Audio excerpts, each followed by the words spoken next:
Hey, this is Walt from StogieReview.com. Here's another short ashes video cigar review. And this week I have a cigar that Brian did a review of not terribly long ago.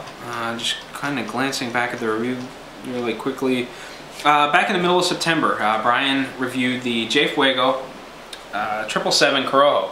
And the J in Fuego is Jesus.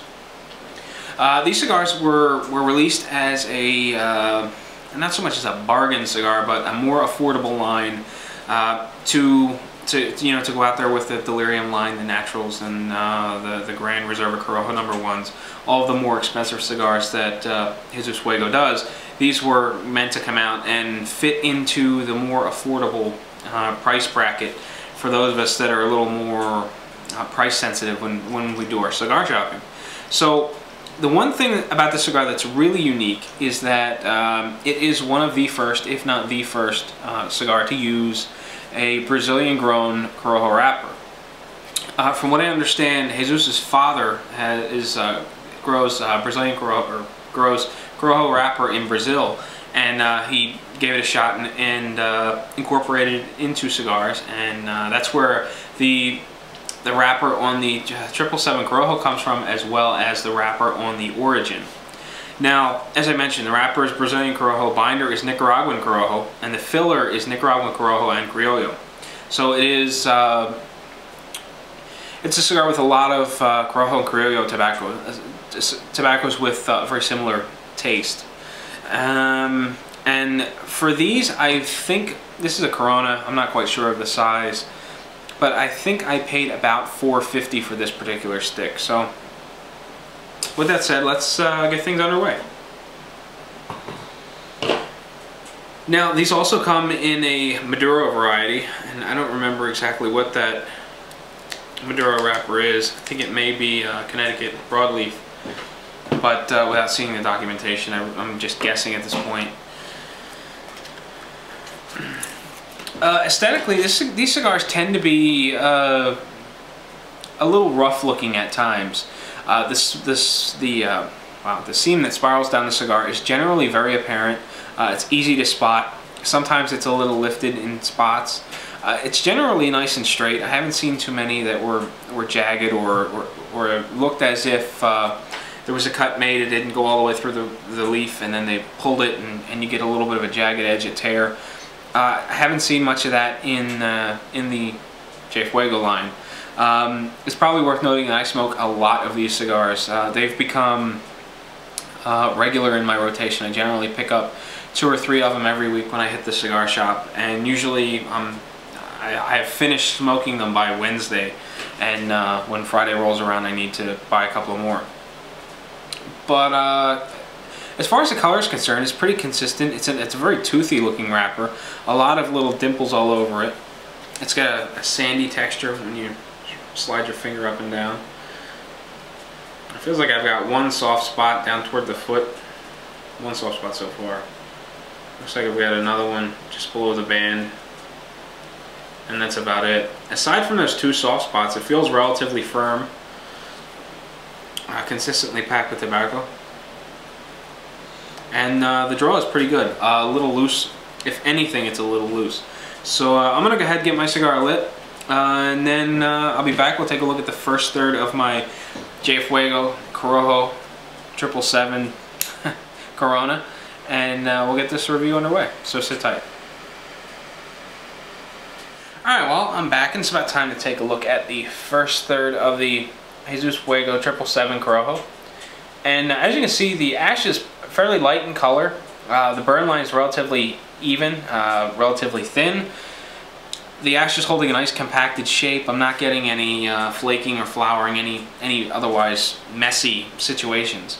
The smoke volume is good. There's lots and lots of smoke. I'm finding that these tend to be a little stiff. This one is almost abnormally loose, which I really don't mind at all. I really prefer if they all came this way. Smoke volume is great. Getting nice thick mouthfuls of dense smoke, easy to get through the sinuses. The finish is a little spicy. It's got a little bit of an aggressive edge to it. Little tingly sensation across the roof of the mouth, the back of the throat, and the sinuses as you retrohale the smoke. In terms of flavor, these cigars are pretty straightforward. When I first smoked these 777 Corojos, I wasn't really convinced. You know, it just seemed kind of, I don't want to say boring, but very linear. You get a nice spicy component, which seems very unique to the Brazilian Corojo tobacco. You get sort of an earthy flavor and a little bit of a peppery flavor. And really, that's about it. I haven't noticed much change in any of the cigars I've smoked from the first third to the last third. You know, there's variations of the levels of those flavors, but for the most part, they remain consistent, and there really isn't going to be a whole lot to talk about in terms of flavor in this review. So I'm probably going to skip one of the thirds and then roll right into the final third. You know, I'll probably skip a second. Anyway, I hate when that happens. Every once in a while, the Mac stops streaming HD video content from the camera where I'm capturing it on the Mac, and I'm left talking, and then I glance over and there's a blank screen. The video is importing. But anyway, what I was saying was that I'm probably going to skip the second third, hop right into the final third, because I don't anticipate much change from here on out in the cigar. It's pretty linear, and I'm just going to save you all that time of me saying all the same stuff that I said now in the second third. So sit tight, I'll be right back. We'll take a look at the final third, unless of course something changes, and at which point I'll be back. So anyway, sit tight, and I'll be right back. Alright, well, I'm back, and as you can see, it's about time to wrap up my Jesus Fuego 777 Corojo. And as expected, no change throughout the second third, and I'm practically all the way through the final third, and again, no real change. Everything's been pretty linear. Not really boring. The flavors seem to hop back and forth a little bit. One becomes a little more intense than the other. There seems to be subtle changes that keep my attention, and it doesn't seem mundane and boring. The flavors remain sort of like an earthy leather flavor. There's some woody tones to it, and some pepper and spice. And again, that Brazilian Corojo wrapper really gives it a unique, spicy character that I haven't found in other Corojo cigars from, you know, Nicaragua, Honduras, and whatnot. As far as the burning characteristics and all go, they have all seemed to burn relatively straight. The burn line is fairly thin. The ash always seems to be tight and compacted. Holds on for about an inch before falling off. I generally buy the Corona size. Smoke volume is excellent. As I said before, this one, the draw is a little loose. Generally, they're a little stiffer than this, but I do really prefer this looser cigar. And actually, what I think may have happened is I dry boxed this cigar with the intention of smoking it yesterday. So it's been sitting in a dry box. Actually, it's a travel humidor that doesn't have a humidification unit in it, or I haven't charged it. So humidity's probably down in the mid to low 60s. But it's smoking beautifully, produces lots of smoke, nice and dense, thick, easy to get through the sinuses. Interesting flavor. Finish is fairly easy on the palate. I mean, there's a little bit of aggressiveness, but it's not over the top. You know, all in all, I liked it. This cigar took a little getting used to. The first few that I smoked, I wasn't really convinced. It wasn't until I got, you know, 5 or 6 of them burned down the ash that I really found it to be a comfortable cigar and one that I appreciated. I guess it took it took a little while for me to appreciate the nuances of the cigar. It wasn't something I liked right off the bat. It was a brand that it just took a couple of tries before I really realized whether or not I liked it. I do not like the Maduro version. I don't buy them, don't like them, don't like the taste at all.